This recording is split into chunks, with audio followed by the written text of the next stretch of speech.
Tantor Audio, a division of Recorded Books, presents Weather for Dummies, 2nd edition, by John D. Cox. Narrated by Jonathan Yen. Publisher's Note: in this audio edition, you will hear references to figures and tables present in the print and e-book formats of the book. Introduction. Weather is a big part of life. It is part of life in the sense that weather is something that everyone experiences more or less directly every day. And weather's extremes of storm and heat are something that most people have to put up with at one time or another. But weather is part of life in another, bigger sense. It is part of life in the same way the air that you and I breathe is part of it. Often, weather gets talked about as something that interferes with travel plans or interrupts a picnic, but that is not the point. Without weather, there is no picnic, no food, no forest, no flowing fresh water. What's going on up there when the wind blows, when the clouds roll in, when the rain falls and the lightning flashes? To wonder about these things is to share some thoughts with the first people who poked their heads out of a cave and looked up into the dark sky of a violent storm. It is part of being human. This wondering about the weather came long before there was reading and writing and science, and long before there were reasonable explanations for these things. Some of the old explanations you wouldn't believe. The wind, the clouds, the rain, and the lightning make a lot more sense to the likes of you and me than they used to. But when all is said and done, you have to admit, still, they are wonderful. About this book. The reasonable weather explanations that separate you and me from the folks poking out of the cave are part of the modern knowledge specialty of meteorology, which is the $5 word for the science of weather and climate. That's what this book is all about. Weather scientists know the answers now to the basic questions about the changes that take place in the sky and plenty more. Already you know more than you probably think you do about the weather. Phrases like low-pressure system and high-pressure ridge have become familiar, even if not so well understood. And images from space satellites of enormous arms and blotches of cloudiness slowly swirling over the surface of Earth appear on television screens and on our smartphones as familiar as the faces of friends. Already, you are ahead of people who wondered about the weather some 60 years ago, before the satellites went into orbit and made the great size of storms so obvious. So, even before you tackle the details of the comings and goings in the air over your head, some congratulations are in order. In most times past, when people wondered about the weather, they were scared to death. They were frightened by the storms, and when they asked questions about them, they were frightened by the answers they got. If I told you it was the magic of the witch doctor, or the fact that the gods are angry, now you would laugh at me. You and I have come a long way, baby. There is no right way to read this book, and no wrong way to read it either. You can read it straight through, but you don't need to. You don't need to read Chapter 1, for example, to get a grip on the subjects covered in Chapter 2. Browse through it or start anywhere you like. If there's something about how weather happens that's been bugging you, just jump in and check it out. Why the sky is blue is explained in Chapter 15, for example. Weather for Dummies is your ready reference on the subject. Foolish assumptions. To write this book, I had to make some assumptions about you. I think you are somebody who enjoys watching the changes that take place in the sky from day to day or month to month. You take some satisfaction in knowing what's behind these changes. You like to know the meaning of the words you hear or read in the daily weather reports simply because you like to know the meaning of the words you hear. And from time to time, you have some questions about how the weather works. You are a consumer of weather information. You are not a mathematician. You are not a weather scientist or forecaster. You have a natural curiosity about the weather and a healthy respect for it. But you are not crazy in love with it like a storm chaser who runs out the door with a video camera at the first word of severe thunderstorms nearby. You are not a weather geek, someone who really wonders about the weather a lot and who devours every bit of information they can find on the subject. Although maybe you are a weather geek and you just don't want to admit it yet. If this is the case, your secret is safe with me. Icons used in this book.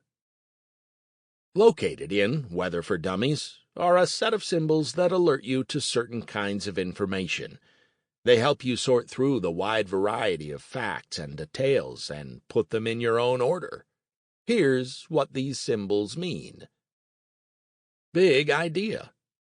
This icon lets you know about a concept or big idea that is not just a detail about the weather, but is a whole train of thought on a subject. Big ideas are not complicated. In fact, they are simple. They're important, or big, and worth checking out because they help explain a lot of details. Weather jargon. Some words are just weather words. There are a whole lot of special weather words that scientists use all the time when talking to each other, and this book avoids most of them. The ones you find at this symbol are included because they are helpful or interesting. Tip. Some kinds of information are valuable because they make complicated easy, or they help cut through a lot of detail to a useful idea. That's the kind of thing this symbol points out, an idea that makes things a little quicker or easier. Remember, a lot of details are useful only to a specific subject, but some things are valuable to keep in mind because they help explain a variety of things. That kind of good-to-remember information is what this symbol identifies. Warning. Some weather situations are so dangerous that they should be avoided always. Most of the dangers are pretty obvious, but not all of them. This symbol alerts you to extreme weather conditions where dangers are clear and present. It also points you to tips about what to do if you are hurt by the weather. Technical stuff. Don't be alarmed by this nerdy-looking guy. The technical stuff included in this book is not really the heavy-duty number-crunching kind of thing that weather scientists do once in a while. This symbol alerts you to stuff that's just a little more technical than the rest. A note about measurements. Because this book is published in the United States, I have adhered fairly closely to the use of imperial measures of temperature and length, degrees Fahrenheit and inches, rather than their metric counterparts, degrees Celsius and centimeters, which are used more commonly by the rest of the world. Beyond the book. In addition to the abundance of information and guidance related to weather that I provide in this book, you get access to even more help and information online at dummies.com. Check out this book's online cheat sheet. Just go to dummies.com and search for Weather for Dummies cheat sheet. Where to go from here? Go outside. I mean it. You've been spending too much time indoors anyway, so close this book temporarily, tuck it under your arm, and head out the door. Go outside and give your sky a good looking over. It's your sky, and it's your weather. because nobody else sees it or feels it exactly like you do. Are there clouds up there? Do you know how they form or what their names are? Do you know how much fun it is to start practicing identifying the clouds in your sky? If you don't, it's time to come back inside and start Weather for Dummies again. Chapter 6 is a good place to start. 1. What's going on up there? In this part, discover weather science's most popular finished product, the daily weather forecast. See what goes into making state-of-the-art accurate forecasts and understanding how to interpret them. Wrap your mind around weather words: precipitation, temperature, humidity, highs and lows, wind chill, among others, and what they mean in your local forecast.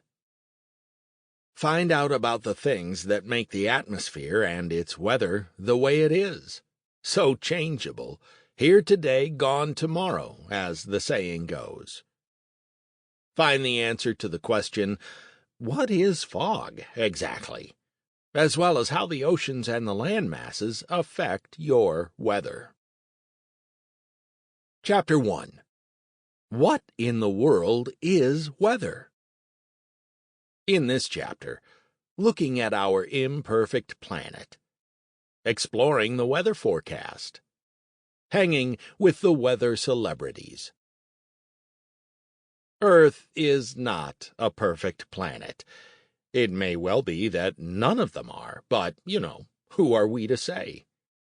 It is not perfectly round, for one thing. One half of it has a lot of land with mountains and valleys. The other half, not so much. It circulates once a year around the sun, its energy-supplying star, but the path it takes is not perfectly circular either. It is not perfectly upright, for another thing, the way you might expect a perfect planet to be. In relation to the sun, it is seriously a kilter, spinning, once a day, on a 23-degree tilt, as if it has been knocked over by something. On top of everything is the atmosphere, this brew of nitrogen and oxygen and other gases that make up the air we breathe. This ocean of air swirls along like the planet itself, but not perfectly. All these imperfections create imbalances of heat and cold, wet and dry, that keep the atmosphere in motion, like a soft body squirming in a hard seat. These motions of an uncomfortable atmosphere, always looking for balanced perfection, this squirming, that's what we call weather. It doesn't just make life interesting, by the way. It supplies our fresh air and our fresh water. It makes life possible.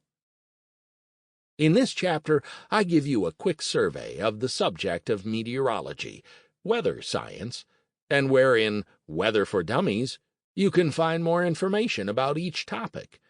Beginning with the product we encounter every day, and moving on to explore how the atmosphere's changing chemical composition is hitting the ground, let's take a look at what's in store. The Daily Forecast, a scientific marvel. Weather for Dummies begins with weather science's most popular finished product, the Daily Forecast. Without all the numbers and equations, the first part of the book describes what goes into making a forecast and understanding what it means. It lays out the terms that apply and the circumstances that make up weather emergencies. Before we get into the details of the weather science behind it in Chapter 2, though, take a closer look at the next televised weather forecast you see. You will probably see a sharp, full-color image of half the Earth, captured in real time by a satellite that is constantly hovering 22,300 miles above the planet. You will see great arms and swirls of clouds crawling across the landscape, the signatures of storms. Even without explanation, you can see where the storms have been and surmise where they are going. This is a uniquely modern experience. Nobody before us has ever witnessed a more helpful or accurate prediction of the future behavior of the atmosphere. This short, precise presentation is an honest-to-goodness scientific marvel, the result of many years of demanding research and incredible expense. They make it look slick and easy on TV, of course. The smoothly moving images, the colorful animations driven by extremely high-powered computer models. But before that forecast got to the television studio, a lot of hard-knuckle science went into creating it. And hard-knuckle life. In 19th century England, the first man to issue a weather forecast, Vice Admiral Robert Fitzroy, an English officer in the Royal Navy, was pleading the case for so many sailors lost at sea. He didn't succeed, but he died trying, and he left behind the popular idea that weather services are a government obligation. The scientific knowledge that made modern forecasting possible did not come easily over the years. Earth does not very willingly give up her big secrets. During World War I, the young Englishman Lewis Fry Richardson, a brilliant mathematician, described his impossible dream of a forecast factory, a multi-layered, gridded, theoretical atmosphere, tended by hundreds of individuals sharing data with others attending adjacent blocks of air. During World War II, a stable of brilliant scientists built the first electronic computer that was actually capable of such an ingenious, enormously complex undertaking. So, in the 1950s, began the new, computer-driven era of numerical weather prediction. And it changed everything. The advent of weather satellites in the 1960s made visually obvious to everyone what research meteorologists had been grappling with all along: weather's natural enormity, the truly planetary scale of the problems they were trying to solve. Chapter 16 delves into the forecasting work of satellites and other tools in the weather forecaster's toolbox. What causes weather? So why is there weather? What basic forms does it take? Chapter 3 is where you find the answers to these questions. Sometimes it helps to think of the atmosphere as a blanket that has been thrown over the planet. The blanket's surface is not entirely smooth.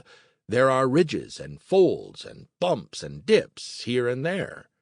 This is where storms are, in these imperfections. Chapter 3 explains why there are storms, and Chapter 4 describes precipitation in all its shapes and sizes. Here, you get the idea of different air masses meeting along fronts, like opposing armies. The weather celebrities. Weather is a very popular subject when there are big storms brewing or when things like summer temperatures are getting to be extreme. These are the weather celebrities that get all the media attention. Tornadoes, heat waves, ice storms. In Part 2, you find a chapter devoted to hurricanes, perhaps the biggest weather celebrity of all. But behind every storm and every heat wave and every cold snap is a cast of characters that are responsible for the whole production. They make the winds blow. They form the clouds. Chapter 5 answers the question, why all this wind? And explains how air pressure is the cause. In Chapter 6, you pick up a little Latin: cirrus, stratus, cumulus, nimbus. Can you tell one type of cloud from another? This chapter also gives you the lowdown on all forms of clouds and how you can tell if there's rain on the way, or something a bit more sinister brewing. And there are 2 pages of color photographs in this book devoted to the basic cloud types that are spelled out in this part. It's seasonal. If you live in the same part of the world very long, eventually you get fairly set in your ways about what to expect of the different seasons through the year. Winter, spring, summer, and fall have certain personalities, certain kinds of storms, certain ranges of temperature. And fair weather has a different feel to it from one season to the next. Part 3 is organized around this general idea about different seasons coming in different varieties of weather. It begins with the big storms of winter, focuses on the tornadoes of spring and the thunderstorms and temperature extremes of summer, and it takes a good look at hurricanes that reach their seasonal peak in autumn. It is helpful, as far as it goes, this way of organizing our thoughts, but it's worth remembering that every region of the globe has its own variety of seasons. Big idea. The seasons don't really arrive at the same time and in the same place around the world, and they don't really act quite the same everywhere. Winter in the northern hemisphere is summertime in the southern hemisphere. The closer you live to the equator, the less pronounced are the seasonal differences, although still there are wet seasons and dry seasons. Likewise, the polar regions, above 60 degrees north or south latitude, get only cool, glancing visits from the sun all year long. Only the middle latitudes, north and south, get the full effects of the seasons. But it's not just latitude, you know, your distance from the equator, that shapes the seasons. Early New England settlers learned that the hard way, having left England expecting to land in a climate akin to the south of France. As it happens, Sacramento, California, has the same latitude as Washington, D.C., on the other side of the continent, yet all their seasons are very different from one another. Chapter 10 tells you why. Something else is going on with the seasons. Changes in the composition of our atmosphere are changing these annual climate patterns. Winters are getting shorter, summers are getting longer, and the arrival times of all seasons are less reliable than they used to be. So, look at Part 3 as a set of flexible guidelines that are subject to change as a way of organizing some thinking about the weather events in your life. A changing climate. If you want to know the signs of a changing climate, look through Chapter 13 and see what it is doing to our weather. This is where climate hits the road, and where climate science has traveled far since the days when the first edition of Weather for Dummies hit the press. Generalized expectations have evolved into specific cases in point. Big idea. Now we know what the weather of a changing climate will be like. Just look at what prolonged drought and rising heat have done to the forests and wilderness of Australia and western North America. Thousands of square miles of natural habitat have been devoured by raging fires, and millions of wild creatures have been lost. Hurricanes and other tropical cyclones are becoming bigger and more dangerous, moving more slowly over land and causing more flooding. Wets are getting wetter. Hots are getting hotter. The Arctic is rapidly losing its ice cover, breaking down the polar wind pattern that usually keeps frigid air from wandering south into the middle latitudes. More ominously, Greenland is rapidly losing its ice sheet, a circumstance that could hasten sea level rise and disrupt the Atlantic Ocean's conveyor of warm ocean currents to northern Europe. Scientists expect other abrupt surprises along the way. Heads up! There's a lot going on in the sky. Unfortunately for people who live in many major cities, the sky over their heads is clogged with extra gases and other material that has been dumped into it. Weather doesn't put that stuff up there, of course, but it sure has a lot to do with how bad it gets. Chapter 14 takes a deep dive into air pollution and looks at all the stuff in the sky that didn't used to be there and doesn't belong there. When the sky is clear of pollution, however, there are some marvelous things going on.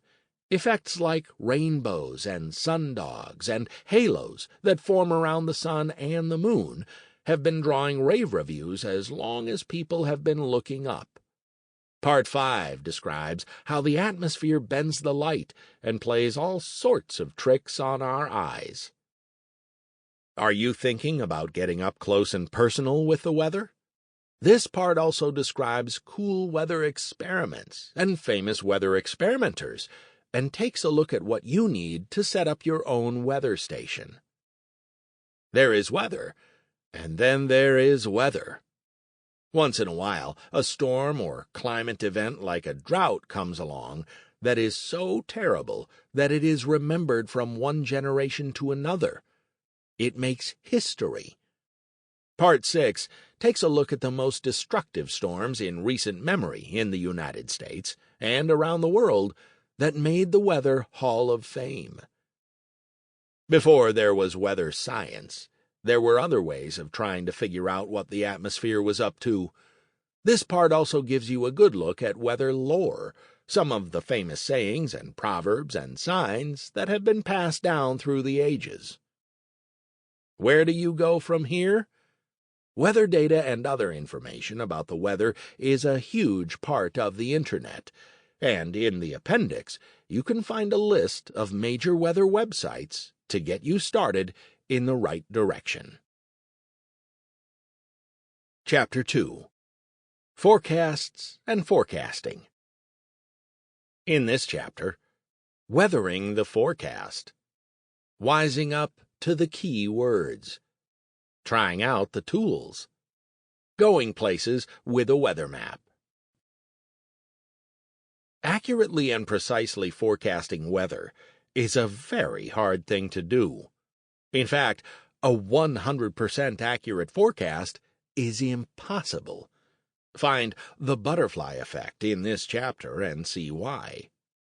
Look into the history of almanackers and fortune-tellers of the 19th century, and you will realize that people have wanted reliable weather forecasting long before they could get it. Even early scientists who began to understand the weather thought that forecasting its future was out of the question.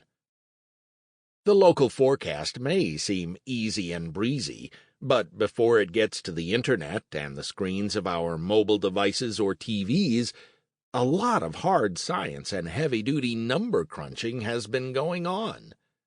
My people at the Go Figure Academy of Sciences, GoFAS, tell me that meteorology, the study of the atmosphere, is harder than rocket science. Check out the sidebar about GoFAS for the real lowdown on this imaginary institution. Think of it this way. When it blasts off its launch pad, the first thing scientists want their rockets to do is get out of the atmosphere, to leave behind all the turbulent mess of swirling gases surrounding Earth. As you may have noticed, a rocket that doesn't do this is quickly in big trouble. As soon as it can, it enters the quiet, predictable vacuum of space. A meteorologist, on the other hand, never gets out of this mess of blowing gases we call the atmosphere. This chaotic environment makes the job of a meteorologist a lot more complicated. A research meteorologist not only has to know everything a rocket scientist knows about the physical laws of motion and mass, about gravity and what have you, but also about chemistry and fluid dynamics. And the mathematics. Well, let me put it this way. Meteorologists have bigger computers. Some of the most powerful supercomputers in the world are devoted to figuring out what the weather is going to be like one day to the next. You wouldn't believe everything that goes into making a modern, state-of-the-art, accurate weather forecast. But in this chapter, I'm going to tell you anyway. Forecasting Profits. Sample complete. Ready to continue?